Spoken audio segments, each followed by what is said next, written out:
Am I the a-hole for not congratulating my sister-in-law on her planned pregnancy and telling her she's making a mistake instead?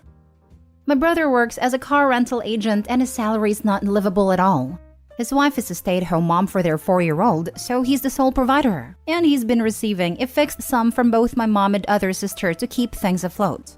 I also helped a few times when I could. Some time ago, my sister-in-law told me she wanted another child because she didn't want their son to be an only child and asked me what I think. I advised her against it and told her to either wait till my brother gets promoted or till she gets a job. I told her it would be realistically impossible to provide for another child when you're barely coasting by, and that she was still young, 27-year-old. I also told my brother the same thing. About 3 weeks ago, my brother calls me all happy and tells me his wife is pregnant. I told him, great, I wish her good luck, and soon hang up. I never called sister-in-law to congratulate her, nor went over to their place for the baby shower. Just told them I was busy. Yesterday, we had dinner at our parents' house and I inevitably met my sister-in-law. She told me, I'm pregnant, with an excited tone. I told her, yeah, I know, that's great, I wish her good luck. She then said, so that's it? I asked her what she meant and she said, aren't you happy for us? I told her my feelings are irrelevant here and their decision is up to them. She told me of course they matter and begged me to please honestly tell her what I think. So, I told her I frankly think you're making a mistake and this innocent child is going to suffer the consequences of your selfishness. You are not ready to care for another little life when you can't even pay your bills. How long do you think my mom and sister are gonna support you? She interrupted me and said, what the hell? That's none of your freaking business. I only ask you out of politeness, but you really didn't hold back at all. I told her, you're the one who told me to be honest.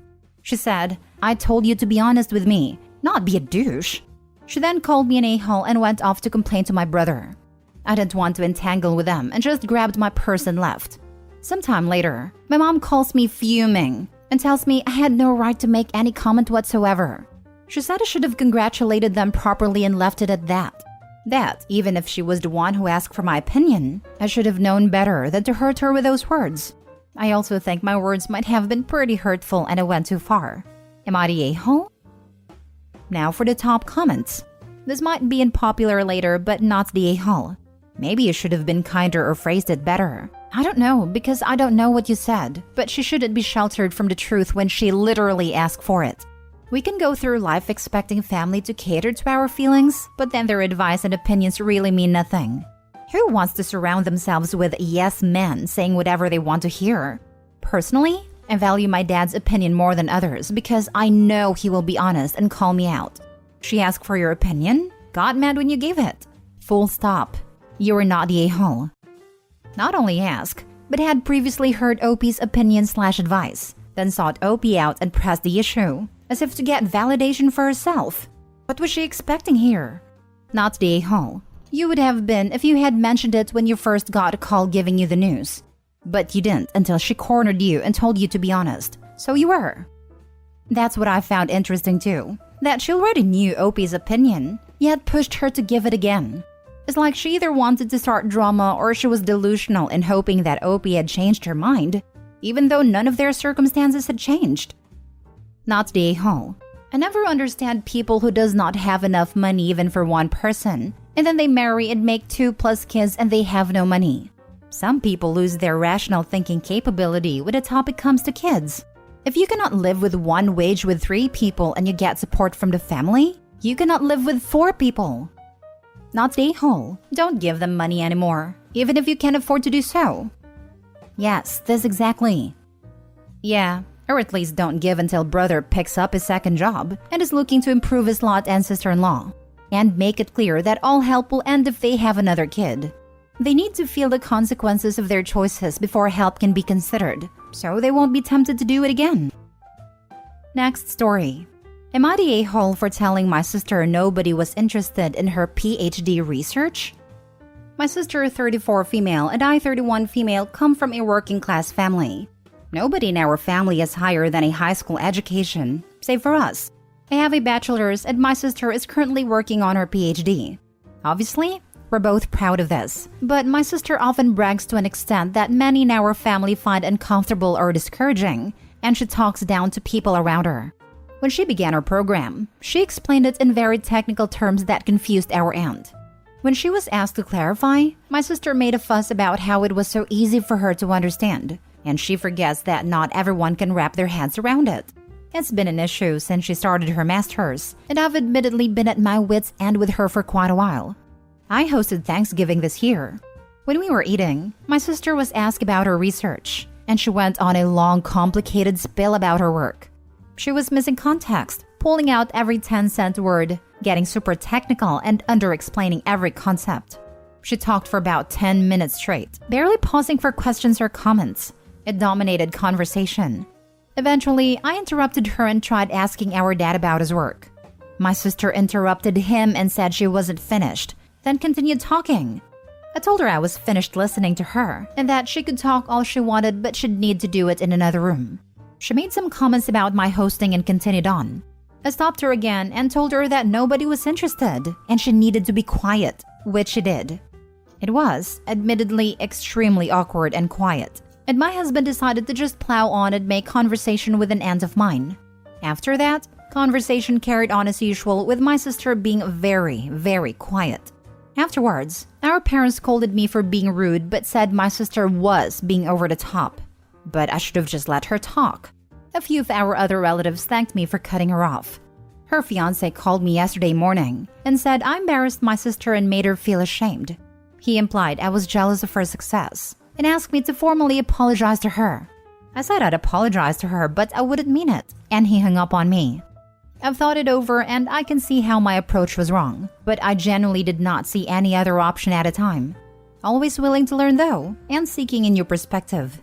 Am I the a-hole for telling my sister nobody was interested in her PhD research? Everyone sucks here. Your sister needs to know how to explain her doctoral work to a lay audience, if she has any hope of passing her dissertation committee. She also needs to learn how to craft an elevator sentence. She also needs to learn how to take a hint gracefully. You, on the other hand, need to stop being jealous of her success. Conscious of it or not, jealousy and resentment oozes out of this entire post. Regardless of how long she droned on and how rude it was for her to stop you from talking with your dad, the general core of this post isn't really centered on that, but your overall worldview on her academic career. Also, I hope the sister continued to brag about her PhD research, so other girls know that they can also get a PhD. Females should not be shy about their achievements. My problem is that she has never been this supportive of my achievements. She tells me constantly we aren't on the same level, and assures me it's okay, but makes backhanded remarks about my intelligence and level of education. I think it's great she's getting a PhD and I'm glad she's proud of it, but that pride doesn't need to be at everyone else's expense in my opinion. Then you need to correct her. She's your sister. Should be easy to say. What you just said is insulting and hurts my feelings. Please learn to be more tactful. I'm an especially frank person. My sister dyed her hair red one time and asked me how it looks. And I said I don't like the red, and it makes her look like the Wendy's girl. And she responded with, I am looking for compliments, and not criticism to make me feel bad. Now I know to lie and say, it's not bad, if I hate it. Next story. Am I the a-hole for calling every morning? My son is a 20-month-old toddler. My wife is a stay-at-home mom. I work 6 days a week and I'm usually gone for 12 hours a day. I always check in on my son remotely via our nursery cam app and is always awake in the morning around 8. He has a great sleep routine. Our wind-down time starts at the same time every evening. We clean up toys, read a book. When I lay him down, he's still awake. He falls asleep on his own and sleeps all night for at least 12 hours. It's usually after 9 before I have a chance to check the camera. This morning, when I checked, it was 9:12 and some mornings are closer to 10. Every time I look though, he's always in the dark and standing in his crib just waiting. When I see this, I immediately turn on the brightest night light the camera has and speak to him through the camera app. I always tell him good morning and I love him, and he usually laughs and says dada. Then, I leave the app, call my wife to wake her up. I usually have to call 3 to 4 times, and when she finally answers, it's obvious that she just woke up. And only because I called. I tell her that our son is awake waiting for her and that she needs to get up to start their day. This morning while on the phone, I asked her if she was going to get him after using the bathroom, and she said no. She was going to the kitchen to prepare their breakfast and then she'd get him. I asked her to get him after the bathroom so he could go to the kitchen with her, and she flipped out. She told me it angers her that I call every morning to tell her how to be a mom and that she has a routine. I retorted with, well, your routine sucks because he's been awake for an hour and you'd still be asleep if I hadn't called. It just bothers me that he has to wait so long. He needs a diaper change. He's probably thirsty, hungry, and just wants to play. Am I wrong though? Do I need to stop? Please be completely honest with your answers. Thanks. Now for the top comments. You're the a-hole. I cannot imagine being a micromanaged mom like that. Remotely. Wow. Is your son crying? No? Then it's fine. If he's uncomfortable, he will call for his mom. The kid is not going to cry if it's been normalized that he needs to wait in his crib for 1 to 2 hours. Not the a-hole.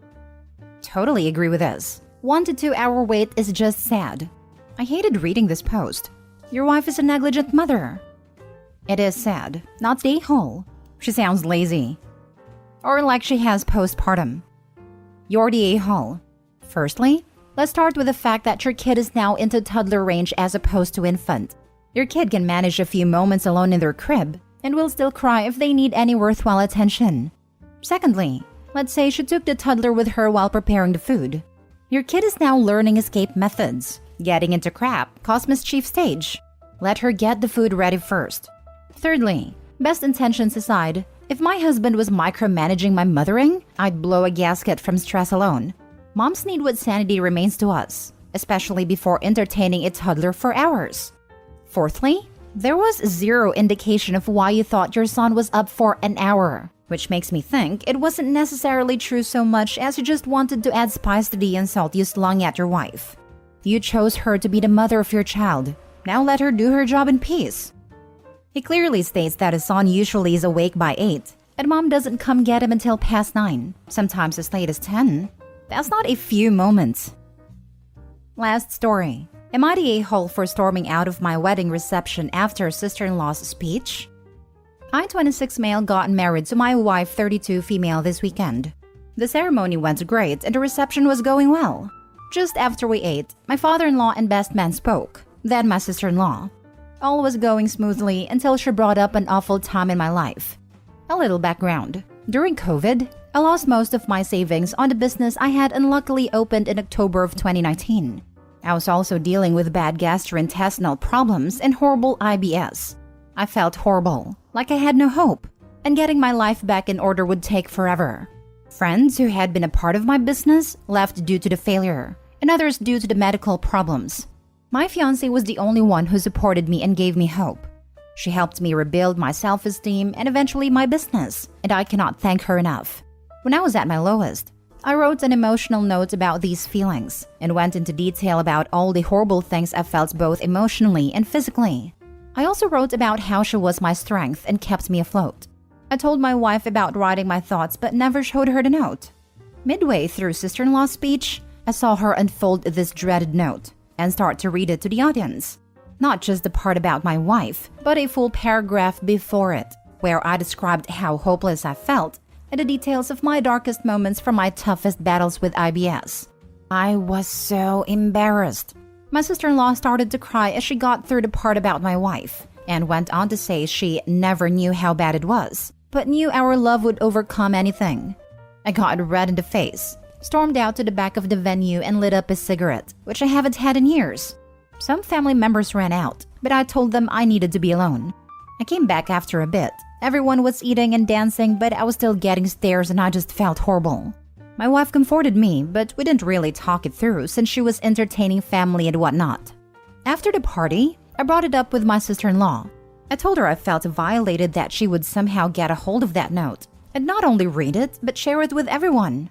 I said it hurt, because the memory of the wedding certainly felt tainted by the speech and my reaction. She told me she wanted to share a beautiful image of our love. I didn't see anything wrong with it. That it reminded her of when her smoothie business failed and it gave her hope. She even told me it was a toxic coping mechanism to repress those feelings and be ashamed of them. I felt like the conversation was going nowhere. and we didn't speak for the rest of the night. It hasn't helped that distant family and friends have been recommending IBS treatments to me. My wife agrees with me, but thinks sister-in-law had good intentions. I told her she's an a-hole regardless for not even checking with me. Sister-in-law hasn't reached out to apologize yet. And I heard from mother-in-law she thinks I'm overreacting and trying to villainize her. Am I the a-hole? Edit. I am trying to respond to each one as soon as I can. Just want to say here that my wife did not know where the note was. I never even told her specifically about the note, just that I like to journal my thoughts and feelings. Info. Why are you not more concerned with where sister-in-law would have gotten the note, if not from your wife? Who else even knew about it? This. Sounds like the wife was in on it, which is why she's going on about sister-in-law's good intentions. Sorry about the late response. I replied to another comment earlier, but it may have moved to the bottom. My wife did not know the note existed, only that I journaled my thoughts during those dark times. I do have a theory though. Too much info warning. My IBS usually fluctuated a lot. During the times of constipation, I found that nicotine and coffee made me go. Weird, I know, but whatever works. As I tried to quit cigarettes, I started smoking more THC hemp/weed. We live in a legal state, with some tobacco mixed in to help with bowel movement. I used to journal when I smoked, and usually kept my notes in my little weed bag. I had a sneaking suspicion sister-in-law's a smoker too, and maybe she found a bag. I haven't touched the bag since I got a new e-cigarette electronic THC pen last year, so I wouldn't have noticed anything missing. I'm sure the note could have fallen out too since we reorganized our house this summer, and a lot of things got mixed up. Just a theory. Okay, so not only did your sister-in-law publicly humiliate you at your own wedding, but it's very likely she roots through your private possessions and straight up just steals things from you? There's a lot of boundaries being violated here. She clearly doesn't respect you, your privacy, your property, or your consent. She's unquestionably in the wrong, and you probably shouldn't let her in your house or have access to anything else you own.